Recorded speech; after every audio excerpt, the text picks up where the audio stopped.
Malaysia calling visa ২৫ March থেকে চালু। ৩ লক্ষ টাকায় ১০০% গ্যারান্টি দেওয়ার ঘোষণা আসলে কতটা সত্য? আসসালামু আলাইকুম প্রিয় দর্শকবৃন্দ, আপনাদের সবাইকে জানাই আন্তরিক শুভেচ্ছা।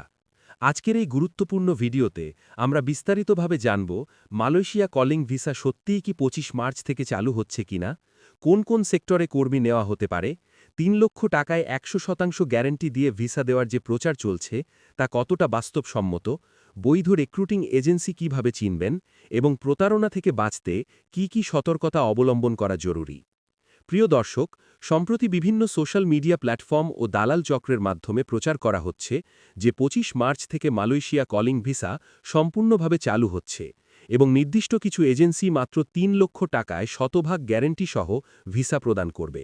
তবে মনে রাখতে হবে, মালয়েশিয়ায় কর্মী নিয়োগ প্রক্রিয়া সরাসরি নিয়ন্ত্রিত হয় মালয়েশিয়া সরকারের সংশ্লিষ্ট কর্তৃপক্ষের মাধ্যমে এবং বাংলাদেশ অংশে প্রক্রিয়াটি তদারকি করে প্রবাসী কল্যাণ ও বৈদেশিক কর্মসংস্থান মন্ত্রণালয়।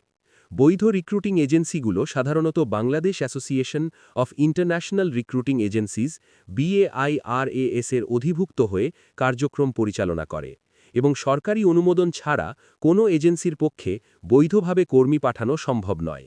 তাই ১০০% গ্যারান্টি শব্দটি শুনলেই সতর্ক হতে হবে, কারণ ভিসা অনুমোদনের চূড়ান্ত সিদ্ধান্ত দেয় মালয়েশিয়ার ইমিগ্রেশন বিভাগ এবং নিয়োগকর্তা কোম্পানি।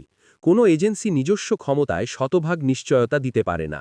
বর্তমানে মালয়েশিয়ার নির্মাণ, ম্যানুফ্যাকচারিং, প্ল্যান্টেশন ও সার্ভিস খাতে বাংলাদেশি কর্মীদের চাহিদা রয়েছে বলে বিভিন্ন সূত্রে জানা যায়, তবে প্রতিটি ব্যাচ অনুমোদন নির্ভর করে কোটা, কোম্পানির চাহিদা ও সরকারি নীতিমালার উপর। খরচের বিষয়েও অনেক বিভ্রান্তি রয়েছে।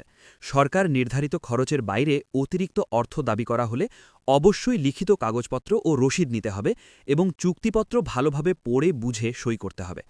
কোনো অবস্থাতেই সম্পূর্ণ টাকা অগ্রিম প্রদান করা উচিত নয়, বিশেষ করে যখন ভিসার সত্যতা যাচাই করা হয়নি।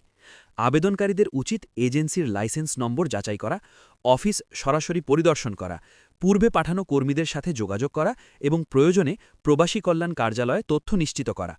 অনেক সময় দেখা যায় ভুয়া কলিং লেটার, নকল ভিসা কপি বা ভুয়া মেডিকেল রিপোর্ট দেখিয়ে সাধারণ মানুষকে প্রতারণা করা হয়।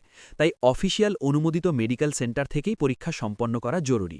প্রিয় দর্শক, বিদেশে কাজ করতে যাওয়া একটি বড় সিদ্ধান্ত, তাই আবেগ নয় বরং সঠিক তথ্য ও যাচাই বাছাইয়ের ভিত্তিতে পদক্ষেপ নেওয়া বুদ্ধিমানের কাজ। ২৫ মার্চ নিয়ে যে আলোচনা চলছে তা কতটা কার্যকর হবে সেটি নির্ভর করবে সরকারি আনুষ্ঠানিক ঘোষণার ওপর, তাই নির্ভরযোগ্য সূত্র ছাড়া অর্থ লেনদেন করা থেকে বিরত থাকুন। মালয়েশিয়ার শ্রমবাজারে সাধারণত যে সেক্টরগুলোতে কর্মী নেওয়া হয় তার মধ্যে রয়েছে ম্যানুফ্যাকচারিং সেক্টর, যেখানে কারখানায় উৎপাদনমূলক কাজ করতে হয়; কনস্ট্রাকশন সেক্টর, যেখানে বিল্ডিং, রাস্তা, অবকাঠামো নির্মাণের কাজ হয়; প্ল্যান্টেশন সেক্টর, যেখানে পাম অয়েল বা কৃষি সংশ্লিষ্ট কাজ করা হয়; এবং সার্ভিস সেক্টর, যেখানে হোটেল, রেস্টুরেন্ট, পরিষ্কার পরিচ্ছন্নতা বা অন্যান্য সেবামূলক কাজ অন্তর্ভুক্ত থাকে। সেক্টর ভেদে বেতন, কাজের ধরন এবং সুযোগ সুবিধা ভিন্ন হতে পারে, তাই আবেদন করার আগে কোন সেক্টরে যাচ্ছেন তা পরিষ্কারভাবে জেনে নেওয়া অত্যন্ত গুরুত্বপূর্ণ। আজকের আপডেট এখানেই শেষ করছি। মালয়েশিয়া কলিং ভিসা সম্পর্কিত নতুন কোনো অফিসিয়াল ঘোষণা এলে আমরা অবশ্যই আপনাদের জানিয়ে দেব। ভিডিওটি ভালো লাগলে লাইক, কমেন্ট ও শেয়ার করুন এবং প্রবাস সংক্রান্ত নির্ভরযোগ্য আপডেট পেতে আমাদের চ্যানেলটি সাবস্ক্রাইব করে পাশে থাকা বেল আইকনটি অন করে রাখুন। সবাই ভালো থাকুন। আল্লাহ হাফেজ।